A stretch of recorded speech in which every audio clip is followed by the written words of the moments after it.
Good morning, guys. It's Wisdom Wednesday, which means that we have another video in our series for teachers.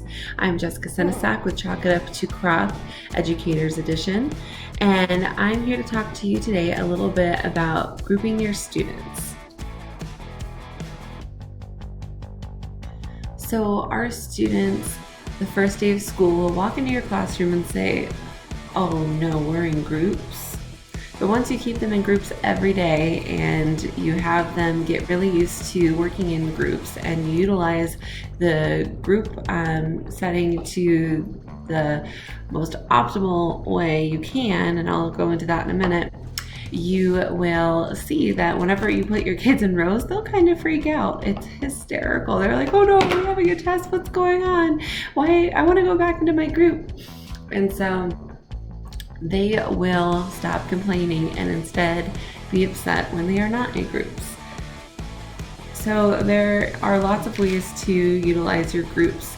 And when you're doing your instruction and your lesson planning, make sure that you are conscious and aware that when doing assignments, what are the group opportunities? When should they work in as partners, whoever's on their left elbow, or something, I don't know. It doesn't really matter how you do that, partners or independent.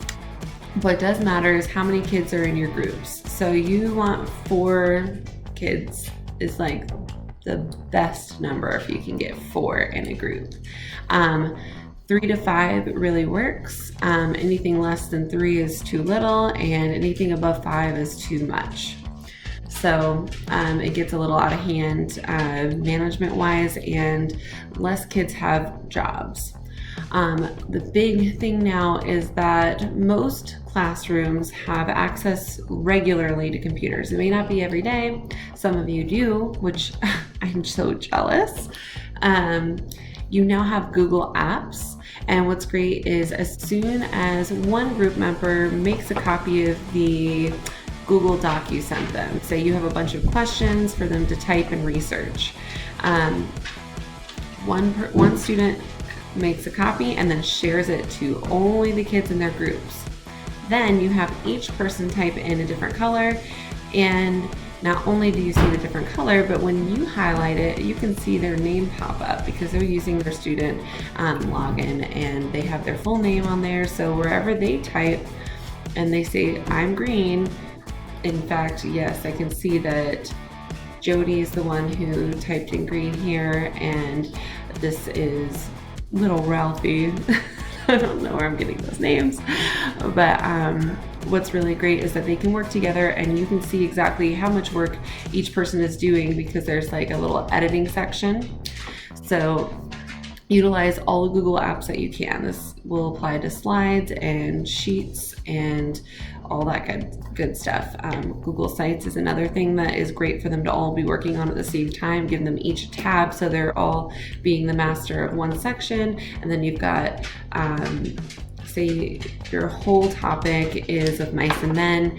One student is working on idioms for a tab, one's working on analyzing the summary, one's looking at theme and analyzing the theme, another person's doing symbols, and then they have to add in pictures and design each page in a cool way and making it creative but effective. This one gives them a skill that they can take into the real world if they want to start their own business someday. Now they know how to make a website that's free. And then additionally, you get them to work as a team and collaborate, and they each have their own project, and then all of them need to at some point talk to you about the entire website and presenting the entire website and showing that they understand knowledge of all sides. And you just warn them, like, you all need to know all of this information. And then when you want them to be working independently, figure out why you want them to work independently versus a group. What I have found is that my students that are working on like a state test at the end of the year, They do better initially figuring everything out in groups and talking out, why is the answer? Why do you think, this is the possible right answer, but not the right answer? Why is this the definite wrong answer? And this is the probably, just not. It's probable that it could be, but it's definitely wrong, and this is why it's wrong. When students are working throughout the year together on those questions and figuring out those answers, they do better later on when I switch them over to doing it by themselves. And they have a lot more confidence too, because they've been doing it throughout the year or semester, and they really enjoy it. I also really like to do like competitions, groups against groups. This motivates them to do really great work. I love giving them time in class to do projects, and what I've found is that as long as they're on task, I don't take away time. And if they need more time, I give it to them, because then when they have that extra time, they get to go a step above, they go a step beyond, and they create beautiful posters, they create incredibly detailed work, and it's really worth the wait for me. And one shortcut, because we're always doing group projects and things like that, and I always give them choices. I'm like, you can do this, or this. What happens is I will want them to present, because I want to hear what everybody's saying. So I do something called Flipgrid Friday.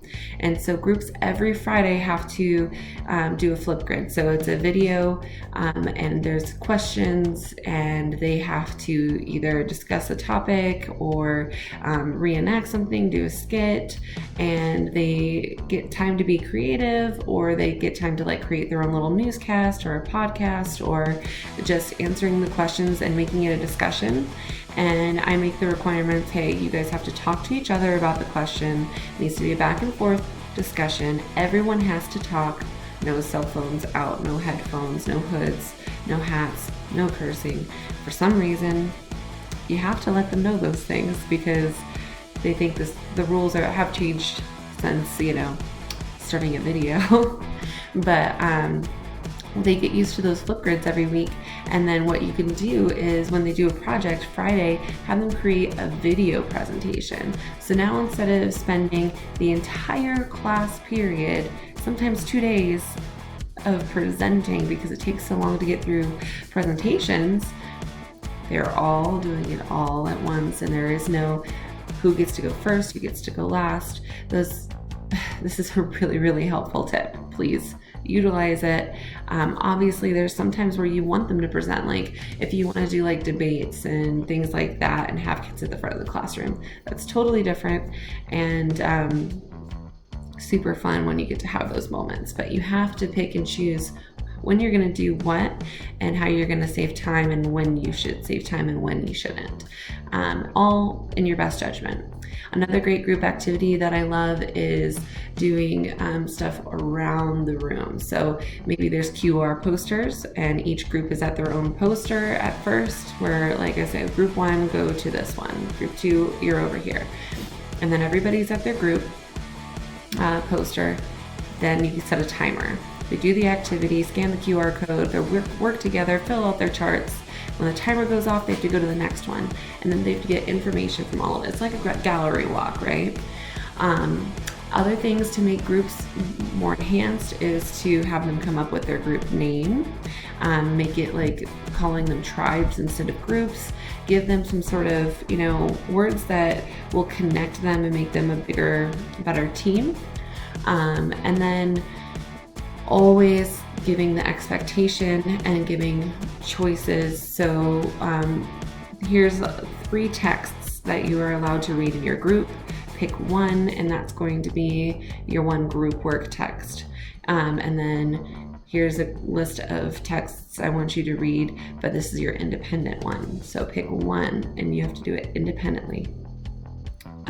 So choices, whether it's reading or the activity that you get to do. So you can have them choose between projects, make a podcast, make a video, make a website, make a poster, and those are your 4 choices. But then you have a rubric where all the options are the same rigor. They are just as hard as each other. So They're not going to be like, oh, I'm going to do the easy thing and be done in 2 seconds. They all have to be equally assessed for quality and content and be just as difficult to create. Otherwise, you're going to have people picking stuff not because they want to do it, because it looks easier, and you want them to pick stuff because they want to do it. All right. Well, thank you guys so much for listening. I hope that these group work activities, tips, and tricks help you. Happy Wisdom Wednesday, educators. Please like, share, comment, and please, please, please subscribe, and look forward to future episodes each Wednesday.